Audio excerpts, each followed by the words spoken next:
Bonjour, cette vidéo va vous montrer brièvement l'utilisation du Dexta Endo moteur.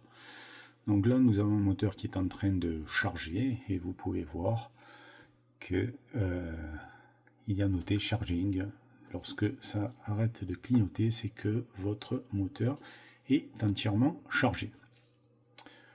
Donc je vais le prendre et nous allons voir en détail son fonctionnement.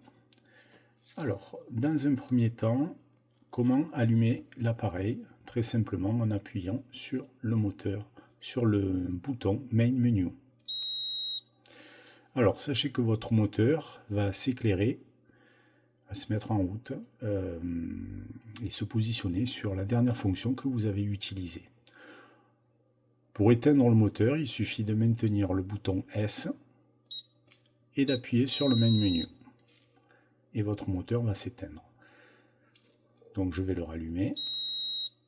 Alors la fonction la plus intéressante, c'est le S. J'appuie 2 secondes sur le S et j'arrive sur le menu principal. Et on voit en surbrillance, Setting, donc les règlements généraux, Custom, customisation, et Preset, qui sont les présélections. Lorsque je me mets sur le menu Setting, cela va me permettre de régler l'auteur Power Off. Donc là, il est sur 5 minutes. Au bout de combien de temps vous voulez que votre moteur s'arrête? 6 minutes, 7, etc. Donc on peut aller jusqu'à 15 minutes. Donc je vais le laisser sur 5, c'est pas mal. Alors ensuite, nous avons le réglage Auto Standby Screen. Donc c'est au bout de combien de temps votre écran va s'éteindre lorsqu'il est inactif. Là, il est sur 10 secondes. Et c'est quelque chose que vous pouvez toujours faire varier avec les flèches de droite et gauche et à la fin, valider avec le S. Donc là je valide, par exemple 11 secondes. Alors dominant end, si vous êtes droitier ou gaucher, là on est réglé sur droitier, mais on peut passer sur gaucher et l'écran, vous voyez, va s'inverser. Donc sur left, dominant end left, et il suffit d'appuyer sur le S pour valider. Donc là je suis droitier, je vais remettre sur right, je valide et je passe à la suite. Alors calibration off, ça c'est de temps en temps, il faut le faire, c'est pour que votre contre-angle se synchronise avec votre moteur. De temps en temps il peut y avoir un petit décalage, donc c'est intéressant de le faire. Alors si vous voulez le faire fonctionner, c'est très simple. Donc là on est sur off, je me mets sur on et je vais démarrer avec le main bouton, hein, parce que si j'appuie sur le S, je vais passer à une autre question. Donc là, hop, j'appuie. Alors c'est assez rapide, on a un moteur qui va accélérer. Voilà, la calibration prend 18 secondes. Voilà, la calibration est terminée, et donc là on revient à la dernière fonction que j'avais utilisée quand j'ai utilisé mon moteur. Donc je rappuie sur le S, 3 secondes, on était sur le setting, auto power off nous avons vu, auteur standard screen nous avons vu, dominant end on l'a vu, calibration on vient de la faire. Là vous avez le son du beeper, je suis sur volume 3, mais je peux avoir 0, 1, 2 ou 3. Bon, je vais le laisser sur 3 pour la vidéo. Et je valide avec le S. Là je pense à Restore Default, donc ça si vous voulez c'est le reset général. Alors on va faire un reset général. Je me mets sur On avec la flèche de droite ou de gauche et ensuite avec le main button, je vais hop, faire un reset général. Alors, je reviens au menu principal. Donc j'appuie 2 secondes sur le S. Donc maintenant nous avons vu les settings. Je vous propose de voir les présélections. Alors c'est extrêmement simple. Présélection, je choisis et je vais avoir les différentes marques qui vont défiler. Donc nous avons Dexter, Dentsply, VDW, FKG et Microméga. Donc pour chaque marque, nous allons avoir les lignes disponibles. Donc commençons par exemple par Dexter. Je valide Dexter. Et vous voyez que j'ai les Dexta Reci Blue, les Dexta Wave Gold, les Dexta Taper ou les Dexta RT. Voilà. Alors, lorsque je n'utilise pas les boutons pendant quelques secondes, je vais avoir un écran qui revient en arrière au bout d'une vingtaine de secondes. Vous voyez, donc là, je suis revenu en arrière sur la fonction où j'étais. Donc là, j'appuie sur le S. Hop. Je me remets sur présélection. Je vais choisir par exemple une autre marque, Dentsply. C'est extrêmement simple. Je valide. S. Ensuite, je choisis. Si vous travaillez avec des ProTaper, des Pathfind, des Wave One Gold, des ProTaper Next. Voilà, je choisis. Et lorsque, imaginons, je travaille en ProTaper, je vais choisir ProTaper. Donc là, étant donné que les ProTaper, en ce qui concerne les limes SX, S1, S2, F1, etc., ont des réglages différents, je vais avoir plusieurs choix qui me sont proposés. Donc là, je suis sur la SX, S1, mais je peux changer, me mettre sur la S2 si j'utilise une S2 ou une F1. Alors la question, c'est quand je veux démarrer mon moteur. Donc imaginons, donc je vais faire mon endo, donc je fais toujours droite-gauche, je me mets sur les S1, c'est ce qui est noté à l'écran, SX ou S1. Donc là, étant donné que c'est validé, je peux appuyer sur mon main button. Et là, bon, vous l'entendez peut-être pas, mais le moteur est en train de tourner. Alors ce que vous voyez à l'écran, c'est le Newton-mètre, le Newton-centimètre, pardon, qui vous permet de voir si vous appuyez pas trop et de contrôler un petit peu votre couple. J'arrête l'appareil et vous voyez, je me remets sur la fonction. Alors imaginons que je passe à ma ligne S2, donc je vais cliquer une fois. Donc là, je suis sur ma ligne S2 et je peux appuyer sur mon main button pour faire repartir mon moteur. Je vais l'arrêter. Donc là, je suis sur S2. Imaginons que maintenant, je passe une ligne F1. Je clique sur le main button. Mon moteur redémarre et je continue mon endo. Lorsque j'ai fini, hop, je vais arrêter.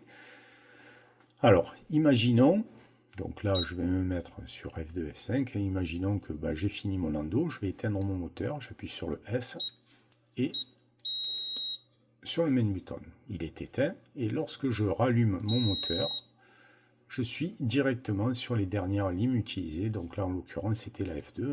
Donc, imaginons que j'ai une autre endo à faire. Je me mets sur le F1, le S1 ou SX. Donc ça, c'était l'exemple pour Dentsply. Maintenant, imaginons que je veux faire un petit peu des changements au niveau de ces paramètres. Donc, quand je suis sur la ligne SX, S1, au lieu d'appuyer sur le main button pour démarrer, j'appuie sur le S. Et que me propose l'appareil?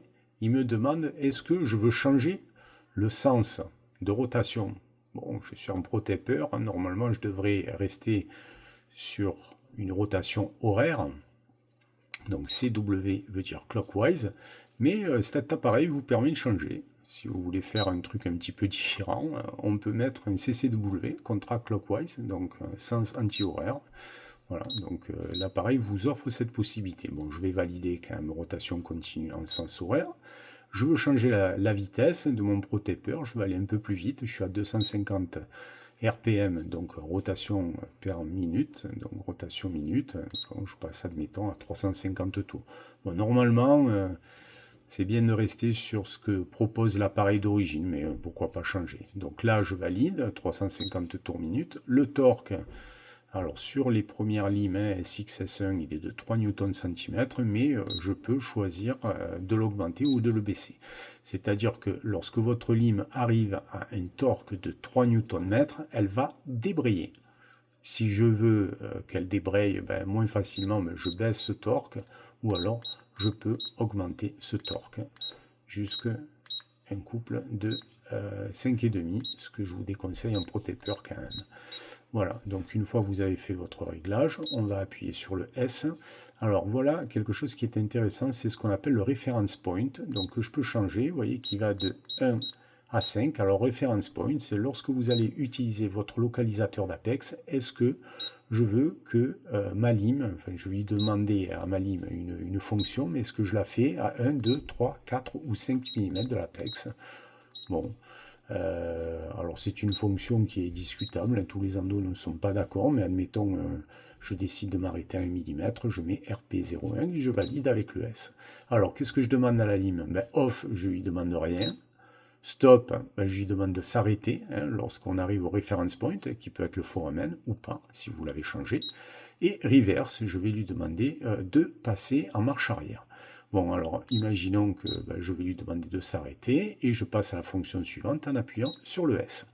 Alors, auto slowdown, je peux mettre sur on ou sur off, hein, toujours avec les boutons gauche et droite, va permettre à la lime de décélérer un peu en approche de l'apex. Voilà, donc admettons, ben, je vais mettre cette fonction en marche, donc on, voilà. Ensuite, auto start. Alors, auto start, toujours quand on utilise le localisateur d'Apex, ça permet de démarrer ou de ne pas démarrer automatiquement le moteur à l'introduction du canal. Alors attention, lorsque vous êtes sur un auto start ou un auto stop, qui est la fonction que je vais vous montrer après, ben, votre bouton est inopérant, hein, puisque ça ne fonctionne uniquement à l'introduction dans le canal. Donc là, moi, je me mets sur off, hein, sur l'auto start. L'auto stop, pareil, je peux faire on ou off. Voilà. Et ensuite, on revient au mode CW. Donc là, la programmation est faite. Donc, hop, je me remets sur le menu principal, j'éteins mon appareil. Et lorsque je le rallume, ben, toutes les fonctions que j'ai demandées ont été enregistrées par l'appareil. Donc là, je peux démarrer en appuyant et commencer mon endo. Voilà. Donc là, on vient de voir le menu présélection. Alors, bon, je ne vais pas rentrer dans le détail. Hein, vous voyez que on a toutes les marques et à chaque fois, toutes les limes vont être proposées. Donc je reviens en arrière, 3 secondes, 2 secondes sur le S pour venir au menu principal. Alors les customisations. Donc si vous avez à utiliser une lime qui ne se trouve pas préprogrammée, vous voyez que vous avez quand même les principales, vous avez la possibilité d'utiliser la customisation. Alors on va la sélectionner avec un S. Alors vous avez au départ quelle mémoire vous voulez utiliser. Donc là on arrive directement sur la mémoire 2, vous avez la mémoire 3, la 4, la 5, la 6, la 7, la 8, la 9, la 0 et la 1. Voilà. Donc, imaginons que je me mette sur la mémoire 4. Donc là, elle est réglée sur CW, donc rotation horaire, une vitesse de 300 tours minute, 300 RPM, un couple de 1,5 newton centimètre et le reference point est à 0. Donc là, bon, on va dire que je vais, par exemple, modifier ces choses. J'appuie sur le S. Donc là, j'étais en mode rotation continue sens horaire. Et bon, je vais changer. Je vais me mettre sur le REC. Donc, tout simplement, c'est le réciproque. Une fois que je sélectionne le réciproque, on me demande la vitesse de sortie de mon moteur. Donc, 300 tours minute, mais que je peux changer. Par exemple, je mets à 400. Je valide. Mon couple, donc le torque, qui là est à 2 newtons centimètres, je peux le mettre par exemple à 2 newtons 5. Je valide. Et là, j'ai même la possibilité de changer l'angle de ma réciprocité. Donc, d'origine, nous avons 30 degrés en avant et 150 degrés en arrière, mais ça, je peux le changer. Alors, vous voyez, hein, j'ai parlé, donc c'est revenu en arrière. Je vais resélectionner le mode réciproque. La vitesse et le couple, je les ai réglés. Donc, j'arrive sur le contre-angle et je peux, par exemple, augmenter mon angle horaire. Là, j'ai mon angle anti-horaire, c'est CW, que je peux baisser ou augmenter aussi, et le régler à ma guise. Si j'utilise une lime un petit peu spéciale, une fois que c'est fait, je valide, et on a bien sûr le réglage du reference point, comme je vous ai montré tout à l'heure. Bon, là, je le mets à 1 mm, avec, par exemple, une action de la lime on, ou stop. Donc là, on va la mettre sur stop.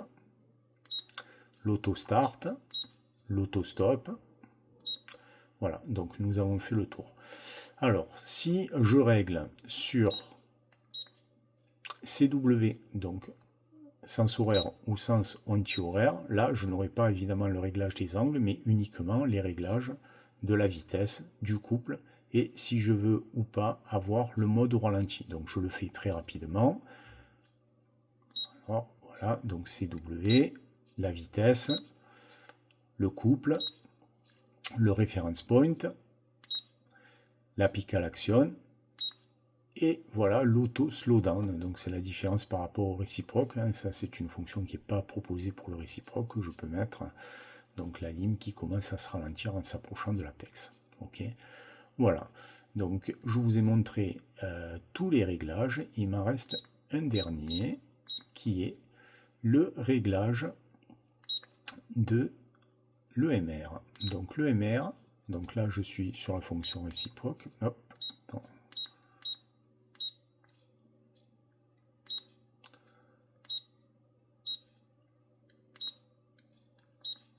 Voilà, donc le réglage ATR ou EMR. Alors ATR, c'est le réciproque adaptatif, donc c'est une fonction un petit peu particulière. On va avoir un mouvement de réciprocité sur une vitesse qui est réglée au départ à 400 tours minute, mais que vous pouvez changer. Un couple assez élevé de 3 Newton-cm. Alors, on peut changer l'angle avant, qui est là de 120 degrés, donc ça vous pouvez le modifier. Mais par contre, on ne pourra pas changer l'angle anti-horaire. Bon, et après, on peut bien sûr faire les réglages du point de référence et de l'action qu'on va demander à la lime, auto-start, auto-stop. Alors, pour terminer, nous avons le mode EMR. Donc le mode EMR, si je le sélectionne, c'est le mode qui va me permettre de faire la mesure du canal. Donc cette fonction, je vais vous en parler parce qu'elle va être liée directement au localisateur d'Apex. Et je vais vous en parler tout de suite. Bien. Alors, je vais éteindre le moteur. Alors, il est fourni dans les accessoires un cordon avec d'un côté une prise USB et d'un autre côté deux fiches, une grise et une blanche. Vous avez aussi un crochet de lime, donc ça va vous permettre, si vous voulez prendre la longueur du canal de façon électronique, donc avec ce fameux mode EMR que je viens de vous montrer, avec une lime en place, et ce crochet de lime qui va permettre d'attraper la lime K que vous aurez introduit dans le canal. Et pour terminer, vous avez le crochet de lèvre. Ok, donc le crochet de lèvre, vous voyez, donc il y a un moyen mémotechnique au niveau de la couleur. On a ici une prise grise et là on a quelque chose de plus clair, donc on ne peut pas se tromper, hein, vous voyez. Donc le crochet de lèvre, lui, s'introduit dans la fiche blanche et le crochet gris, lui, va s'introduire dans la fiche grise. Alors, en ce qui concerne le fonctionnement du localisateur d'Apex, c'est extrêmement simple, hein. Donc je vais mettre mon crochet de lèvre et je vais le mettre sur la lèvre du patient. Donc je l'accroche sur la lèvre du patient. Ensuite,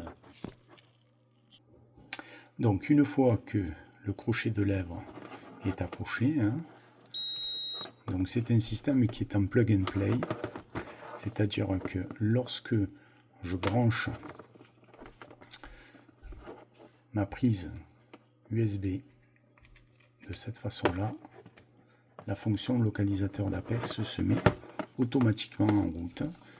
Et ce que vous pouvez voir, c'est lorsque vous touchez la lime avec le crochet de lèvre, vous voyez que vous avez le... c'est pas dans le bon sens, désolé. Vous voyez le localisateur d'Apex qui vous indique -2. Donc lorsque le localisateur d'Apex vous indique -2, ça veut dire que votre lime fonctionne bien. Votre localisateur d'Apex est bien en fonction et fonctionne bien. Voilà. La dernière fonction, ça va être le petit crochet de lime. Alors évidemment, je ne suis pas dentiste, je n'ai pas un patient, donc il faut imaginer une lime que vous auriez mis dans le canal. Vous avez votre crochet de lime, et là, au fur et à mesure, donc évidemment le crochet de lèvre doit être sur la lèvre du patient, et au fur et à mesure que vous descendez, vous verrez que sur votre moteur, vous aurez des petits carrés qui vous montrent la progression de votre lime jusqu'à arriver à l'apex. Voilà, donc j'espère avoir été clair dans ce mode d'emploi, mais sachez que vous avez aussi un mode d'emploi qui est fourni avec votre moteur. Il est entièrement en français, voilà, et plutôt facile à comprendre. Voilà, ce moteur a été conçu pour être le plus simple possible, avec le plus d'ergonomie possible. Voilà, je vous souhaite de belles endos à tous et merci pour votre écoute.